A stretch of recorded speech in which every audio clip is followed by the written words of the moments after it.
அனைவருக்கும் வணக்கம். இன்றைக்கி பார்க்கக்கூடிய பதிவு குமுட்டிக்கீரை ரெசிபி பார்க்கலாம். குமுட்டிக்கீரைங்கிறது கிராமங்களில் மழை பெஞ்சதுக்கப்புறம் அதுவே விளைஞ்சு கிடைக்கக்கூடிய ஒரு கீரை.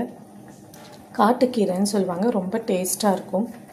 யூஸ்வலாக ஒரு கீரையிலையுமே ஒரு சத்து இருக்குது. அப்படிங்கும்போது எல்லா கீரையும் சேர்த்து எல்லா கீரையிலையும் கொஞ்சம் கொஞ்சமாக எடுத்து அதை கடைஞ்சி சாப்பிடுவாங்க. எல்லா சத்தும் கிடைக்கணும் அப்படின்ற மாதிரி. இது இந்த குமுட்டிக்கீரை கிராமத்தில் வளர்ந்த போது அடிக்கடி கிடச்சிது. திருச்சிக்கு வந்ததுக்கப்புறம் ரொம்ப வருஷத்துக்கு அப்புறமா நேற்று ஒரு பாட்டி கொண்டுட்டு வந்தாங்க. அதை எப்படி பண்ணலான்னு, அதை பருப்பு கடைசல் எப்படி பண்ணலான்னு பார்க்கலாம். துவரம் பருப்பு நல்லா ஊற வச்சு அதை மஞ்சத்தூள் போட்டிருக்கேன். அப்புறம் அசஃபோட்டீரா போட்டிருக்கேன். வேறு எதுவும் போடலை. ஒரு 3-4 விசில் விட்டு நல்லா கடைஞ்சி எடுத்திருக்கேன். ஒரு பொருளுக்குமே வேகிற நேரம் டிஃபர் ஆகும். அதனால் பருப்போடு சேர்ந்து எல்லாத்தையும் வேக வைக்கிறது அந்த மாதிரி பண்ணோன்னா அந்த கூட சேர்ந்து வேக வைக்கிற பொருளோட நியூட்ரிஷன் கம்மியாயிரும். ஸோ பருப்பு வேக வச்சு எடுத்ததுக்கப்புறமா வெங்காயம், பூண்டு, தக்காளி இதெல்லாம் போட்டு அது வேகிற வரைக்கும் ஒரு 5 மினிட்ஸ் இந்த மாதிரி வேகிற வரைக்கும் விட்டுட்டு அதுக்கப்புறமா கடைசியில் தான் கீரையை போடணும். அனைவருக்கும் வணக்கம். இன்றைக்கி பார்க்கக்கூடிய பதிவு குமுட்டிக்கீரை ரெசிபி பார்க்கலாம்.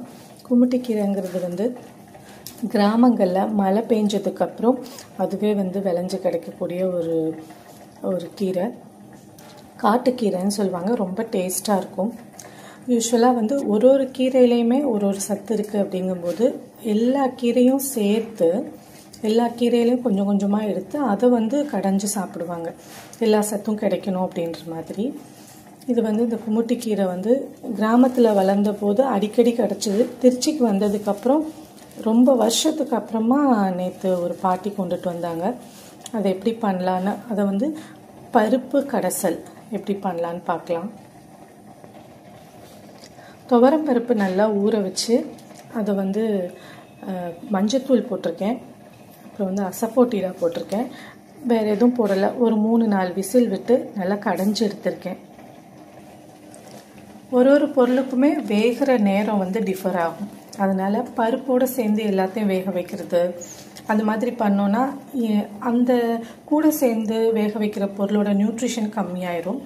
ஸோ பருப்பு வேக வச்சு எடுத்ததுக்கப்புறமா வெங்காயம், பூண்டு, தக்காளி இதெல்லாம் போட்டு அது வேகிற வரைக்கும் ஒரு 5 மினிட்ஸ் இந்த மாதிரி வேகிற வரைக்கும் விட்டுட்டு அதுக்கப்புறமா கடைசியில் தான் கீரையை போடணும். யூஸ்வலாக கீரை சமைக்கும்போது பூண்டு, ஜீரகம் கட்டாயமாக போடுவேன். இப்போ வெங்காயம், தக்காளி, பூண்டெல்லாம் வெந்து வந்ததுக்கப்புறம் கீரை உள்ளே போட்டிருக்கேன். கீரை வெந்ததுக்கப்புறம் நம்ம பருப்பு மத்து வச்சு நல்லா கடைஞ்சி விட்டோம்னா நல்லா அந்த தண்ணி தனியாக நிற்காமல் ஃபுல்லாக பிளெண்ட் ஆகிடும். கொஞ்சம் தண்ணியாக இருக்கிறதுனால என்னால் பருப்பு மத்து வச்சு கடைய முடியல. நான் கரண்டிலே வச்சு கடைஞ்சிருக்கேன். ஊற்றி சாப்பிட்ற மாதிரி கன்சிஸ்டன்சியில் வேணும்னு சொல்லிட்டு தாளித்து கொட்டுறதுக்கு கடுகு, உளுந்தம்பருப்பு, வரமிளகா இது ரொம்ப டேஸ்ட்டாக இருக்கும். இந்த குமுட்டிக்கீரை இதை யூஸ் பண்ணி பாருங்கள் இந்த ரெசிபி. நன்றி, வணக்கம்.